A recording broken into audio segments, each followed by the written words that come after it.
Hi, Kresta. I just wanted to make a couple of comments about your impromptu speech from the other day. I really liked it. I thought you picked a good topic, and it seemed like there were a lot of people in the audience who really could relate to it, including me, because the first car that was in my name was also a manual, and unfortunately the second day I drove it, I ran it into the back of a parked car. So you had better luck than I did.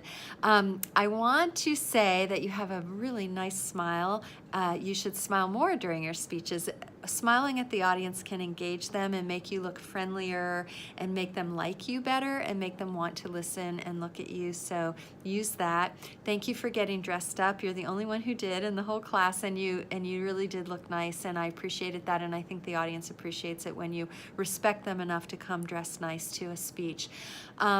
You did a lot right, and I want to give you a couple of tips for how you can do a lot more of that during the course of your speech. So in the beginning of your speech, you clasped your hands, you put them at your sides, you put them around to your back, and then as you warmed up, you started to use your hands and your arms really nicely, but it took you a little bit to warm up. So just be aware of that and try to start doing the hand movement and the arm gestures earlier in the speech, and just try to do it naturally. Like, instead of clasping, just let your hands go with it where they will. Most of us talk with our hands a little bit anyway. Just do that. Just do what comes natural to you. I'm sure clasping your hands behind your back isn't really what you do when you have a normal conversation. So you can just do what you did toward the end of the speech throughout the whole speech, and it'll be really, really nice.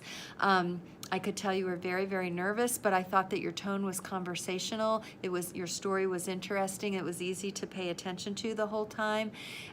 One thing I would advise you to do is to define your terms. So when you said you were going to tell us about how you learned how to drive a manual, I didn't know that you meant a stick shift. So you probably should have defined that early on, just for people. I mean, I know what a manual transmission is, but you didn't say manual transmission, you just said manual. And apparently that's what people call it, but that's not what I call it. So, and I don't think I was the only one who didn't know what that was.